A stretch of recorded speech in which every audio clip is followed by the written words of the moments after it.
ഇത്തിരി വെള്ളം കൂടി കുടിക്കേ. മതി, വേണ്ടെന്ന് പറഞ്ഞില്ലേ? ഇത്തിരി കുടിക്കും മോളെ, ഇല്ലെങ്കിൽ ഇനിയും ഛർദിക്കും. ഛർദിച്ചോട്ടെ. വേണ്ടെങ്കിൽ കുടിക്കണ്ട, വേഗം റെഡിയാവോ. നമുക്ക് ആ ഡോക്ടർ മല്ലിയെ ഒന്ന് കാണാം. എനിക്കൊരു ഡോക്ടറെയും കാണണ്ട. നിങ്ങളുടെ ഏട്ടനോടൊന്ന് പറഞ്ഞാൽ മതി. ഭക്ഷണം കഴിക്കുന്ന സമയത്തെങ്കിലും പാടത്തുനിന്ന് നേരെ കയറി വരാണ്ടിരിക്കാം. ചെളിയുടെയും വേർപ്പിന്റെ നാറ്റം സഹിക്കാൻ പറ്റണില്ല.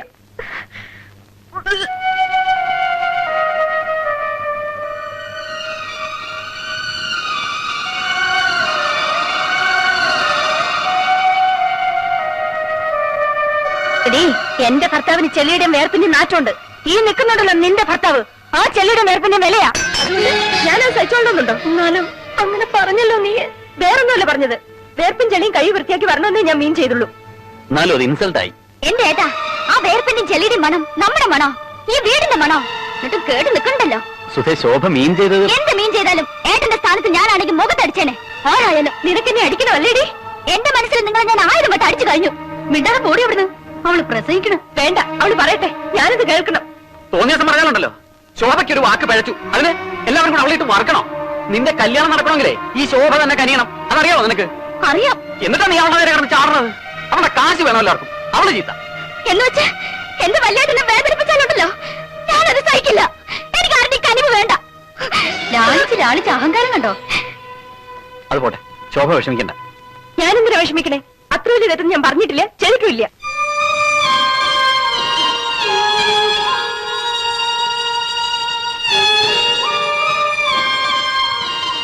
സാരല്ലേ മാലതിയെ, ഇങ്ങനെ പിണങ്ങാനും വഴക്കുണ്ടാക്കാനുള്ള സംഗതി ഒന്നും ഉണ്ടായില്ല ഇവിടെ. ശോഭ പെട്ടെന്ന് അങ്ങോട്ട് പറഞ്ഞു പോയതായിരിക്കും.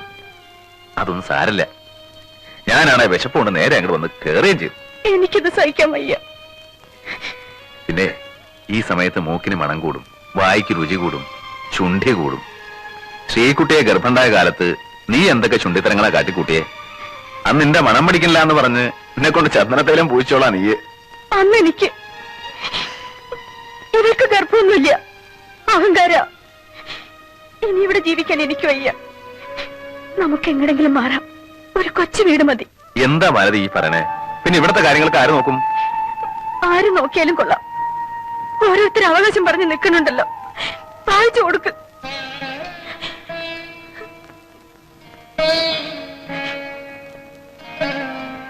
ഈ കുടുംബത്തെ 4 കുറ്റി, 4 അതിര്. ഞാൻ ഇതുവരെ ഒന്നും ആലോചിച്ചിട്ടില്ല. വേണ്ട മാലതി, ഈ മണ്ണ് വിട്ട് ഞാൻ എങ്ങടാ പോവാ? സഹിക്ക, നമുക്ക് ഭൂമിയോളം സഹിക്ക.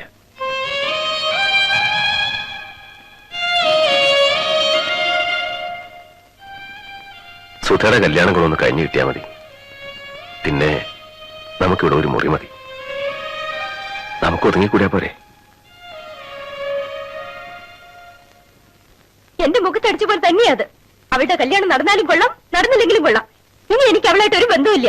ശോഭേ, ഇക്കാര്യത്തിൽ വാശി കാണിക്കരുത്. അവളൊരു വിവരമില്ലാത്ത പെണ്ണാ. പണം കൊടുക്കാന്ന് നമ്മൾ വാക്ക് പറഞ്ഞതാ. ബുധനാഴ്ച സ്വർണ്ണം എടുക്കാന്ന് ഏട്ടൻ പറഞ്ഞു വിടുകയും ചെയ്തു. പറഞ്ഞു വിട്ടെങ്കിൽ എടുക്കട്ടെ. അവൾക്ക് കല്യാണമല്ലല്ലോ വലുത്, വല്യേട്ടനല്ലേ. വല്യേട്ടൻ നടത്തി കൊടുക്കട്ടെ. എനിക്ക് എന്റെ അച്ഛൻ തന്ന പണമാ. അതെന്റെ ആവശ്യങ്ങൾക്കാ. അതെല്ലാം നിങ്ങളുടെ അനിയത്തിയുടെ കല്യാണം നടത്താനല്ല. ഇത് ചതിയാണ്. കൊടുക്കാൻ പറ്റില്ലെങ്കിൽ അന്ന് പറയണം, അല്ലാണ്ട് ഈ അവസാന നിമിഷത്തിലല്ല. കൊടുക്കാന്ന് പറഞ്ഞതേ എന്റെ സൗജന്യാണ്, അല്ലെങ്കിൽ ദയ. അത് വേണ്ടാത്തവർക്ക് ഞാൻ കൊടുക്കണോ? നീ എന്നിട്ട് കുരങ്ങൾപ്പിക്കാണല്ലേ? അങ്ങനെ ആയതുകൊണ്ടല്ലേ കളിക്കണേ. സഹിക്കുന്നതിന് അതിലുണ്ട്. പണം, അന്തസ്സും വിദ്യാഭ്യാസം ഒന്നും ഉണ്ടായിട്ട് കാര്യമില്ല. മനസാക്ഷി വേണോടി, മനസാക്ഷി. ഓ, മനസാക്ഷിയുള്ള ആള്.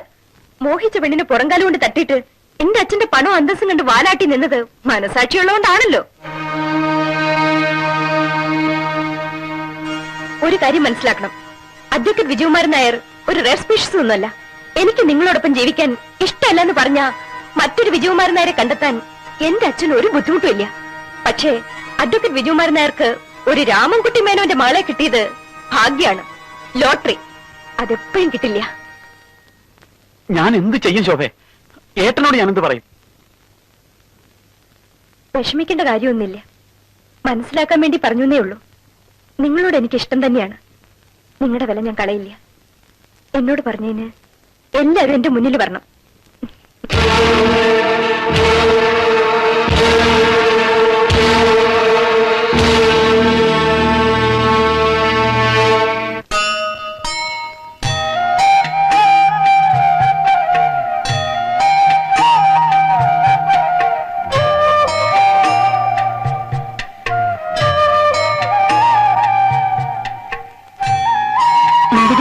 ഒറ്റയ്ക്ക് ഇങ്ങനെ ആലോചിച്ചിരിക്കണേ?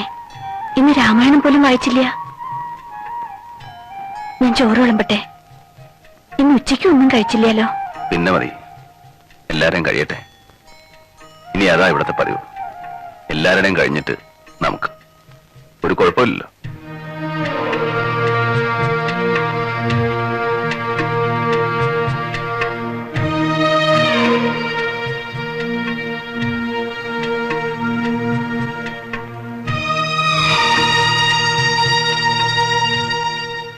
ശോഭയ്ക്ക് വലിയ വിഷമായി. ഓ, അത് സാരല്ല, ഞാനത് മറന്നു. സുധ വളരെ മോശമായിട്ട് അവളോട് സംസാരിച്ചു. കല്യാണത്തിന് അവളുടെ പണം വേണ്ടെന്ന് വരെ പറഞ്ഞു. വിവരമില്ലാതെ അവളെന്തെങ്കിലും പറഞ്ഞെന്ന് വെച്ച് നീ അത് സാരാക്കണ്ട. അധിക ദിവസം ഇല്ലാലോ ഇനി ആ ശല്യം. പക്ഷേ ശോഭ അത് വളരെ സീരിയസ് ആയിട്ടാണ് എടുത്തിരിക്കണേ. അവൾക്ക് അച്ഛനോട് ചോദിക്കാതെ ഇനി ഒന്നും ചെയ്യാൻ പറ്റില്ല എന്നാ പറയണേ. എന്ത് ചോദിക്കാതെ? കാശിന്റെ കാര്യം. ശോഭയുടെ പണം കിട്ടുമെന്ന് തോന്നണില്ല. എന്താണ് ഈ പറയണേ? ആകെ പ്രശ്നമായി. നമ്മൾ വേറെ എന്തെങ്കിലും ഒരു വഴി ആലോചിക്കണം. എന്ത് വഴി? ബുധനാഴ്ച സ്വർണ്ണം എടുക്കണ്ട. പണം കിട്ടിയില്ലേ കല്യാണം നടക്കില്ല. എന്നെ ചതിക്കരുത് നീ. ഞാൻ എന്താ ചെയ്യാ? പണം എന്റെ അല്ല. പറയാനുള്ളതൊക്കെ ഞാൻ പറഞ്ഞു നോക്കി. ശോഭ സമ്മതിക്കണില്ല. എന്റെ ഈശ്വര, ഞാൻ ആരോടാ ചോദിക്കുക? എങ്ങട്ടാ പോവാ? ഒക്കെ സുധ ഉണ്ടാക്കിയ പ്രശ്നമല്ലേ? ഇനി അവളും ഏട്ടനും ഏടത്തി അമ്മയും എല്ലാവരും കൂടെ ശോഭയോടൊന്ന് പറഞ്ഞു നോക്ക്. നീ പറഞ്ഞാ കേൾക്കാത്ത ഞങ്ങൾ പറഞ്ഞാ കേൾക്കോ? അത് പറയണത് പോലെ ഇരിക്കും. എന്നുവെച്ചാ എല്ലാരും കൂടെ ചേർന്ന് അവളുടെ കാല് പിടിക്കുക അല്ലേ? പിടിക്കണമെങ്കിൽ പിടിക്കണം. കാര്യം നടക്കണ്ടേ? അതിന് മേളത്തൊരു അഹോന്മാര് രണ്ടാമത് ജനിക്കണം. ഭൂമിയോളം താഴാ, പിന്നെ എങ്ങടാ താഴാ? വേണ്ട, താഴണ്ട. വേറെന്താ മാർഗം എന്ന് വെച്ചാൽ ആലോചിക്കാം. ഒറ്റ മാർഗമുള്ളൂ. സുധയ്ക്ക് ഇത്തിരി വിഷം വാങ്ങിച്ചു കൊടുക്കുക. എന്താ പറ്റോ? അതൊന്നും എന്നോട് പറയണ്ട. പെൺകുട്ടികളായി ഇത്തിരി അച്ചടക്കം വേണം. എവിടെയും കയറി എന്തും പറയാന്ന് കരുതരുത്. ഞാനൊരു കാര്യം ചെയ്യാം. എന്റെ വകയായിട്ടൊരു സംഖ്യ അങ്ങോട്ട് തരാം. ഒരു 25,000 ഉറുപ്പ്യ. ബാക്കി ഏട്ടൻ ഉണ്ടാക്ക്. പിന്നെ എവിടെന്നെങ്കിലും ഒക്കെ പറക്കും. മതിയടാ, നിർത്ത്. നീ മേലെ തച്ചുന്നാർക്കുണ്ടായ തന്നെയോടാ. ഏട്ടൻ നിലമറന്ന് സംസാരിക്കരുത്. ആരാ നില? നിന്റെയോ? നിനക്ക് എന്ത് നിലയുണ്ടടാ? നിന്റെ വാക്കിന് സത്യമുണ്ടോ? നീ മനുഷ്യനാണോടാ? 25,000 ഉറുപ്പ്യ. നിന്റെ പെങ്ങക്ക് ആ ധർമ്മം വേണ്ടെങ്കിലോ? വേണ്ടെങ്കിൽ വേണ്ട. വിജയ, ഇങ്ങോട്ട് വാ. അങ്ങേരോട് സംസാരിക്കാൻ നിൽക്കണ്ട. ചെല്ലടാ, വളർത്തുവട്ടിയല്ലേ? വിളിക്കണോടത്ത് ചെല്ല്. ഏട്ടനോട് വീണ്ടും ഞാൻ പറയാണ്, മര്യാദയ്ക്ക് സംസാരിക്കണം. നീ എന്നെ മര്യാദ പഠിപ്പിക്ക. എന്താ? എന്താടാ? എന്താടാ ഞാൻ ഈ കാണുന്നേ? എന്റെ കുടുംബം നശിച്ചല്ലോ ഈശ്വര. എന്താ ഉണ്ടായേ? നീ ഇങ്ങനെയൊന്നും പറയാത്തതാണല്ലോ മോനെ. എന്തെങ്കിലും ഒന്ന് പറയേ. അവള് താഴെയുണ്ട്. അവളെ ഇതൊന്നും അറിയിക്കണ്ട. ഞാൻ ജീവിച്ചിരിക്കുന്നുണ്ടെങ്കിൽ ഉള്ളതെല്ലാം വിറ്റായാലും ഞാൻ ഈ കല്യാണം നടത്തും. വിജയം പണം തരില്ലേ? തരും. നമ്മളെല്ലാം ചേർന്ന് അവന്റെ പെണ്ണിന്റെ കാല് പിടിക്കണം. അത് വേണോ അമ്മേ? പിടിക്കാൻ എത്ര കഴുതക്കാല് വേറുണ്ട് ഇവിടെ. നിങ്ങളുടെ നീ ഒരു കാര്യത്തിലും വരരുതെന്ന് കരുതിയതാ. എന്നാലും നിങ്ങൾ എല്ലാവരും ആവശ്യപ്പെട്ട നിലയ്ക്ക് വന്നു. നീ ഞാനെന്താ ചെയ്യണ്ടേ? എന്തായാലും നമ്മുടെ കുടുംബത്തെ മൂത്ത കാരണം ഒരു വല്യമാമ തന്നെയാണ്. വല്യമാമ ഒന്ന് ആലോചിച്ച് നോക്ക്. നിന്റെ കല്യാണം കഴിഞ്ഞിട്ട് 8 കൊല്ലായി. എനിക്ക് എന്താ തന്നെന്നറിയാലോ? 15 പവൻ. ഇപ്പൊ സുധയ്ക്ക് കൊടുക്കാൻ പോണത് 50 പവനാ. കൊടുത്തോട്ടെ, ഒരു പരാതിയില്ല. എന്ന് വെച്ച് ഞങ്ങൾക്കെല്ലാം അവകാശപ്പെട്ട തറവാട് മാത്രം വിൽക്കാൻ പറ്റില്ല. വിറ്റുന്ന് ആരാ പറഞ്ഞ നിന്നോട്? വിറ്റും പെറുക്കി ഈ കല്യാണം നടത്തുമെന്നും പറഞ്ഞ് ആധാരക്കെട്ടും കൊണ്ട് മെനഞ്ഞാൻ ഇറങ്ങിപ്പോയതാ. ഞങ്ങളോട് ആരോട് ആലോചിച്ചിട്ടില്ല. ഇവനൊരാണല്ലേ, ഇവനോട് പോലും ഒരു വാക്ക് പറഞ്ഞില്ല. അത് ചെയ്യാൻ പാടില്ല. കുടുംബത്തിൽ സ്വന്തം ഇഷ്ടം മാത്രം നോക്കാന്ന് പറഞ്ഞാ അത് തെറ്റന്നെയാ. ഞങ്ങൾ എന്തിനു വേണമെങ്കിലും തയ്യാറാ. പക്ഷെ എന്നോടൊരു വാക്ക് ആലോചിക്കണ്ടേ വലിയ മാമ? വിൽക്കാനാണെങ്കിലും പണയം വെക്കാനാണെങ്കിലും ഞങ്ങളുടെ ഒക്കെ സമ്മതവും കയ്യൊപ്പും വേണം. അതാലോചിച്ചിട്ടില്ല. ആലോചിക്കേണ്ടൊന്നുമല്ല. അതിനൊക്കെ പല വഴികളും ഉണ്ട്. ഒന്നും അറിയാതെയല്ല. എന്നെ തോൽപ്പിക്കണം, അത്രയേ ഉള്ളൂ ഏട്ടന്. തലമറന്ന് എണ്ണ തേക്കില്ലടാ മോനെ. ഞാനേ തെറ്റോ ശരിയോ ഏതായാലും ഒരു അഭിപ്രായ വ്യത്യാസം ഉണ്ടായ നിലയ്ക്ക് ഭാഗം നടത്തന്നെയാ നല്ലത്. പിന്നെ പരാതിയില്ലല്ലോ. അതാ ഞാനും പറയണത്. എനിക്കിപ്പോ മണ്ണും ഭൂമിയൊന്നും അല്ല പ്രശ്നം. എന്റെ അനിയത്തിയാ. കുടുംബത്തിന്റെ അഭിമാനത്തിന്റെ പ്രശ്നം അത്. ആ, വല്യമ്മാമ എപ്പോഴാ വന്നേ? കുറച്ചേരായി. എല്ലാരും ഉണ്ടല്ലോ. എന്താ പുതിയൊരു സഭ കൂടല്? ഇവർക്കൊക്കെ ചില പരാതികളുണ്ട്. ഓഹോ, അപ്പൊ കോടതിയാണ്. ആകപ്പിരിവായിരിക്കും അല്ലേ? ലേമേ, നീ ഇങ്ങോട്ട് വരിക. ഒരു കാര്യം സംസാരിച്ച് തീരുമാനിക്കാനുണ്ട്. എനിക്ക് അതിനേക്കാൾ പ്രധാനപ്പെട്ട ഒരു കാര്യമുണ്ട്. അത് കഴിയട്ടെ ആദ്യം, എന്നിട്ട് വരാം. ഡേൽട്ടേക്ക് പോയിക്കോളൂ. അച്ഛനും അമ്മയൊക്കെ ചത്തിട്ട് 5-6 കൊല്ലായില്ലേടി. പിന്നെന്തിനാ കരയണേ? സുധേന്തി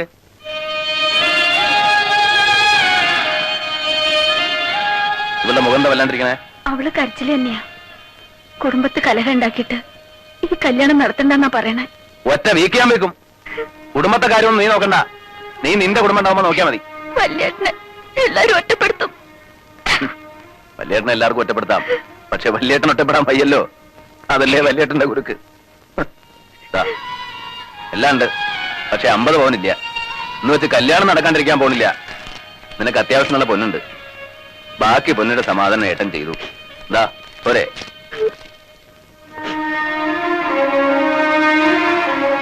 ആ, ഇനി പ്രതികൂട്ടി കയറാം. വിസ്തരിക്കാം. വക്കീലിനോ ജഡ്ജിക്കോ ആർക്ക് വേണം വിസ്തരിക്കാം. ഏട്ടൻ എന്താ പരിഹസിക്കാണോ? ഞങ്ങളോട് ആലോചിക്കാതെ ഏട്ടൻ ചെയ്യണമൊന്നും ശരിയല്ല. ഞാൻ എന്ത് ചെയ്തു? എല്ലാവരോടും ആലോചിച്ച് തന്നെ അവളുടെ കല്യാണം തീരുമാനിച്ചത്. ഒടുവിൽ നീ എന്ത് ചെയ്തു? എന്നെ വഞ്ചിച്ചു. ഇനിയും ഞാൻ ചെയ്യണോ നിന്നോട് ആലോചിക്കണോ? ആഹാരം ബാധ്യതപ്പെടുത്തി പണം വാങ്ങിയില്ലേ? അതെന്നോട് ആലോചിച്ചോ? എല്ലാവരോടും കൂടെ ഉള്ള വഞ്ചന അത്. നിങ്ങളൊന്നും പറയണ്ട, ഞാൻ പറയാം.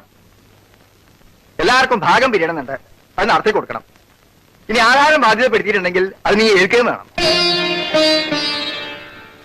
അമ്മ എന്ത് പറഞ്ഞു? ആകം നടക്കട്ടെ. എല്ലാരും തല്ലിപ്പിരിയണേലും നല്ലത് അതന്നെയാ. നടക്കട്ടെ.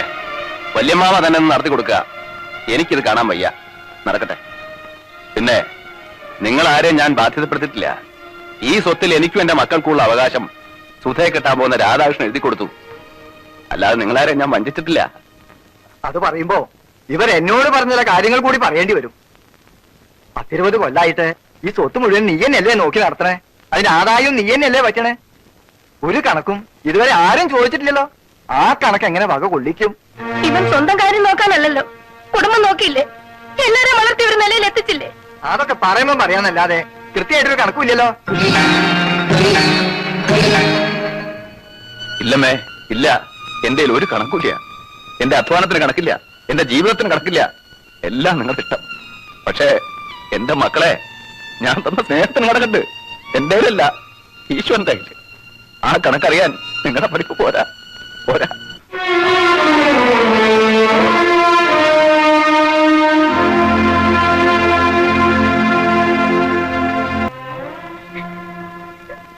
സാരല്ലമ്മേ, വിധിയാണ്. അത് അനുഭവിക്കണം. മാലതി, പുറപ്പെടാൻ ഒരുങ്ങിക്കോളൂ. എങ്ങോട്ടാന്നറിയില്ല. പോണം. ഇനി എന്റെ ആവശ്യമില്ല ഇവിടെ. ഞാൻ ആരുമല്ല ഇവിടെ. ഞാനും വരുന്നുണ്ട് അവിടെ. അമ്മയ്ക്ക് വരാം. പക്ഷേ ഇപ്പോഴല്ല, ഒരിക്കൽ. അപ്പൊ അമ്മയുടെ വേണം. അല്ലെങ്കിൽ ശോഭ ഒറ്റയ്ക്കാവില്ലേ? അമ്മ സമാധാനിക്കും. ഒക്കെ ശരിയാവും. വേഗം വേണം. ഇനി ഒട്ടും വൈകണ്ട.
നിങ്ങൾക്ക് എന്താ പറ്റിയേ? ഒന്നുമില്ല. ഒന്നുമില്ലേണ്ട അലറിയത് എന്താണെന്ന് പറഞ്ഞൂടെ? അമ്മയാണെങ്കിൽ ആരോടും സംസാരിക്കില്ല. വിജയനും അതെ. എന്തെങ്കിലും ചോദിച്ചാൽ കൂടി ഉത്തരവില്ല. കോടതിയിലും ഇങ്ങനെയാ?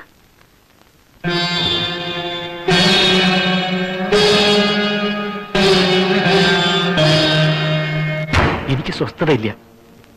എന്റെ ഉള്ളിൽ നീറാണ്. ഉറക്കം പോലും കിട്ടണില്ല. തെറ്റാണ് ചെയ്തത് മുഴുവൻ. വെറും തെറ്റല്ല, ക്രിമിനൽ മിസ്റ്റേക്ക്. എന്റെ മകളോട് എനിക്ക് സഹതാപമേ ഉള്ളൂ. തെറ്റ് നിന്റെ മാത്രമാണ്. ഒരു പെൺകുട്ടിയെ നിലയ്ക്ക് നിർത്താൻ കഴിയാത്ത നീ എങ്ങനെ ഒരു കോംപ്ലിക്കേറ്റഡ് ആയ കേസ് നടത്തും? നിനക്ക് വലിയൊരു ഭാവി ഞാൻ പ്രതീക്ഷിച്ചിരുന്നു. പക്ഷേ എനിക്കിപ്പോ സംശയം.